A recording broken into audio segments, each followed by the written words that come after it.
राज्यात लॉकडाऊन वाढायला हवा असं स्पष्ट मत छगन भुजबळ यांनी व्यक्त केलेलं आहे। छगन भुजबळ यांचं लॉकडाऊन विषयीचं नेमकं काय मत आहे हे जाणून घेतलंय आमच्या प्रतिनिधी रश्मी पुराणिकनं। आहे कोरोनाच्या पार्श्वभूमीवर एक तर राज्यामध्ये मोफत लसीकरण द्यायचे का, कारण 1 मे पासून 18 ते 44 या वयोगटामध्ये लसीकरण पार पाडलं जाणार आहे, आणि दुसरं म्हणजे लॉकडाऊन वाढवायचं का याबाबतच चर्चा करण्यासाठी आपल्याबरोबर कॅबिनेट मंत्री छगन भुजबळ आहेत। भुजबळ सर, सांगू शकाल, लॉकडाऊनचा गेल्या वेळेस देखील आपण ही स्पष्ट भूमिका मांडली होती की लॉकडाऊन आता लागला पाहिजे, यावेळेस काय भूमिका आहे की लॉकडाऊनचा कालावधी वाढला पाहिजे? हे पहा, लॉकडाऊनचा कालावधी वाढला पाहिजे असं माझं स्पष्ट मत आहे। कारण नाशिकला सुद्धा आम्ही म्हणजे माझ्या एका जिल्ह्यावरून मी सांगू शकतो की पेशंटची संख्या जी आहे ती 19 एप्रिलला जी 6800 होती ती गेल्या 2 दिवसामध्ये 3600 एवढ्यावर आलेली आहे। कमी जास्त होईल ती, पण निश्चितपणे ती फरक पडलेला आहे, तो वाढ होणारी ती थांबलेली आहे आणि थोडं कमी व्हायला सुरुवात झालेली। हे एकाच जिल्ह्याचं आहे, माझा नाशिक जिल्हा मोठा जिल्हा आहे, 15 आमदार तिथून निवडून येतात, त्याच्यामुळे मोठा जिल्हा असला आहे आणि तिथली ही परिस्थिती आहे की कोविड रुग्णांची संख्या कमी होत चाललेली ही एकूण जे माझ्याकडे असलेल्या आकड्यावरून दिसते। 6845, मग 5005, मग 6001, परत 5900, 4500, 5900 वाढले, 5600, परत 3600, 3600, 6800 टोकाला गेलं होतं, त्याच्यामुळे खालीच चाललेलं हळूहळू। सर, म्हणजे 10 दिवस वाढवा की 15 दिवस, म्हणजे 1 ते 15 मे की 1 ते 10? मंत्रिमंडळाने ठरवावं काय। लॉकडाऊन करणं हे काय सगळ्यांना, मला सुद्धा लॉकडाऊन करणं आवडत नाही, मी पहिल्यापासून विरोधात होतो मध्यंतरीच्या काळामध्ये सुद्धा, परंतु एकीकडे जे आहे बेड्स सगळे संपलेले आहेत, नवीन बेड्स वाढवलेत तेही संपलेले आहेत, खाजगी वाढवलेत। आमच्या सारख्याने जे आमच्या संस्थेनं तर ते नाशिकला जे आहे अतिशय अद्ययावत असं ऑक्सिजन देणारे जे आहे 200 खाटा आणि 100 खाटा, दुसऱ्या 300 खाटाची स्वतःहून सोय केली आमच्या इन्स्टिट्यूटने।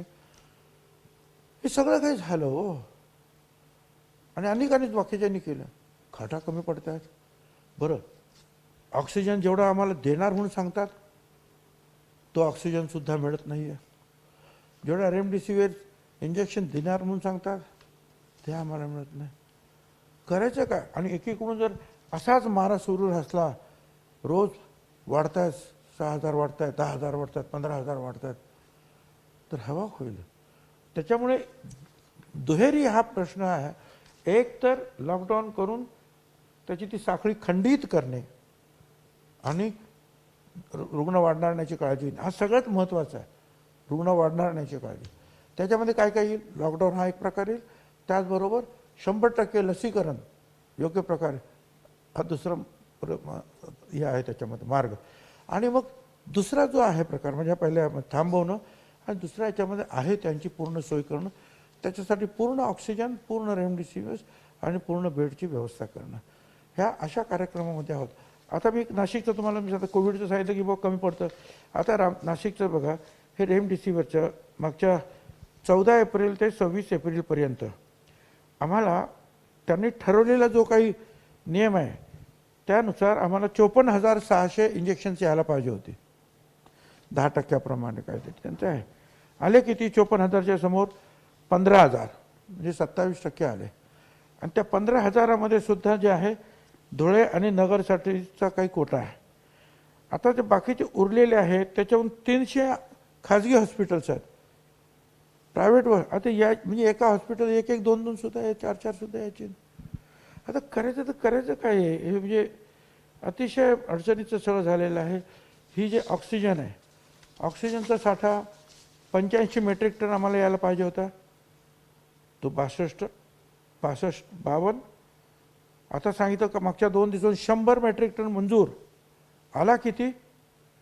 43 metric 43 metric ton, 40 metric ton.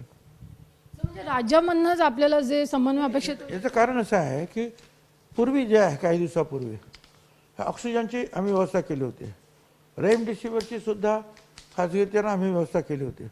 अचानक 21 तारखेला मागच्या केंद्र सरकारने सांगितलं की रेमडेसिवीर वगैरे हे ऑक्सिजन हे सगळं आम्ही कंट्रोल करणार. आणि मग त्यांनी जे ते थांबलं. आणि मग आता फक्त BJPचे आमचे जे काही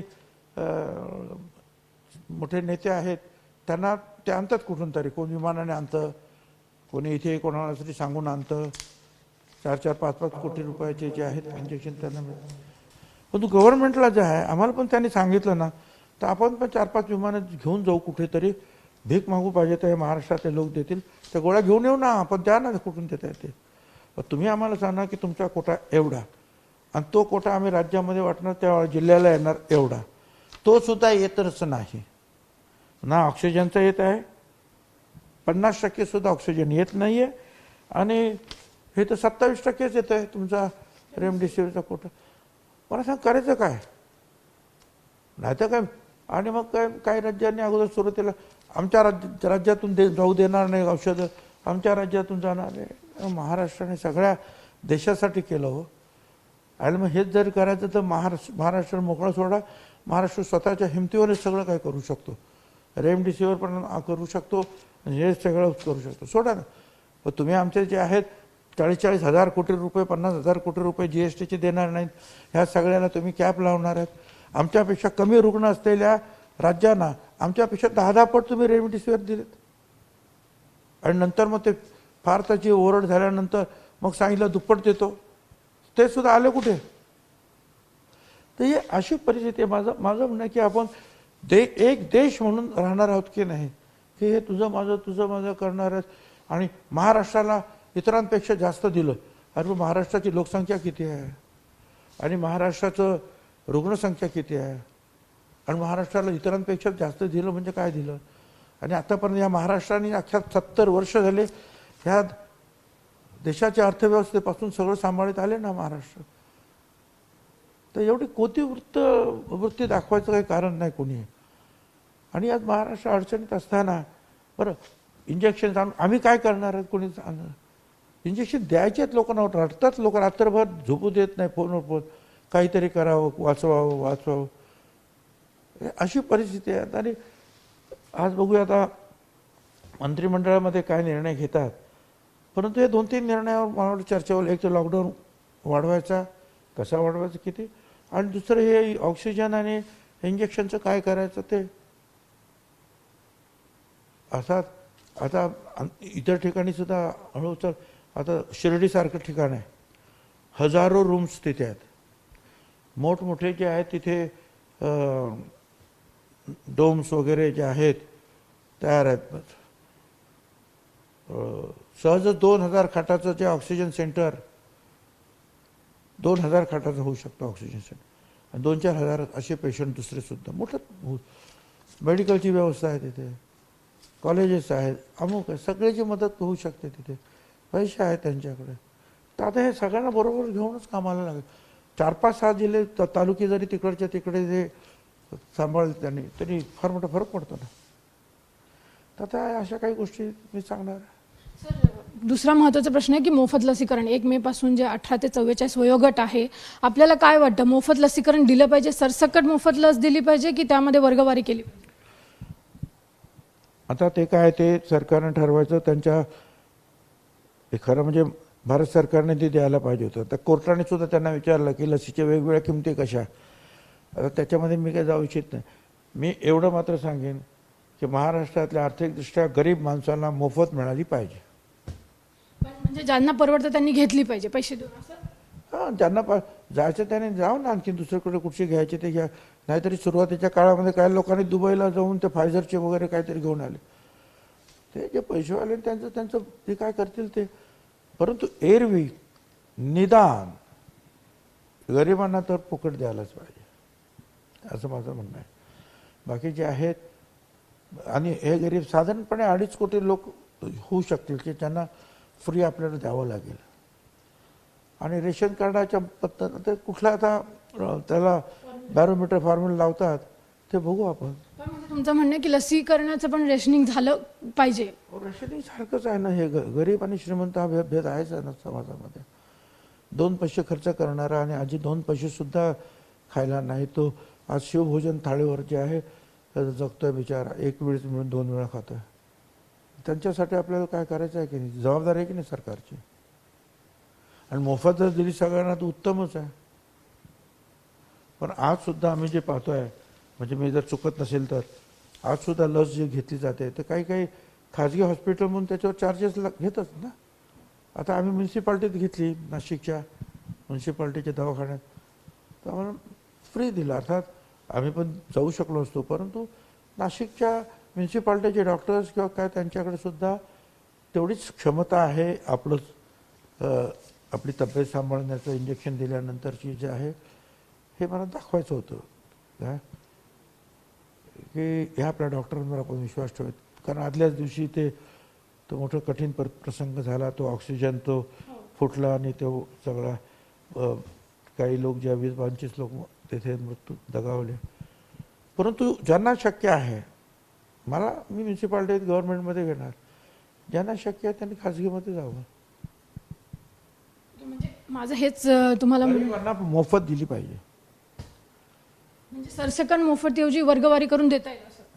हां, ज्यांना यायचं आहे त्यांनी यावं म्युन्सिपाल्टी गव्हर्नमेंटकडे, ज्यांना जायचं त्यांनी खाजगी हॉस्पिटलकडे जावं, काय प्रॉब्लेम नाही. हा प्रश्न एवढ्यासाठी होता की राज्य आर्थिक अडचणीत असताना 7,500 कोटी आपण देऊन 12 कोटी डोसेस आपल्याला द्यावे लागणार आहेत या वर्गवारीतल्या जनतेला. तर त्यासाठी थोडंफार जर जे आहे, आणि लोक देतील पैसे, हो तुम्ही एवढी काळजी करू नका. गरीब लोक ज्यांच्याकडे 2 पैसे आहेत ना, ते पैसे देतील तुमच्याकडे, ते काही नाही म्हणत नाही. ते फक्त म्हणणार की आम्हाला तुम्ही द्या. आज सुद्धा लोक जे आहेत ना, ऑक्सिजन पैसे घ्या, किती पण रेमडेसिवीर पैसे घ्या पण द्या. आज लोक हवालदिल झालेले आहेत. आणि नक्की 200-400 रुपये तर कोणी देईल एखाद्या याच्यासाठी, परंतु आज गरिबाची ती परिस्थिती नाही आहे.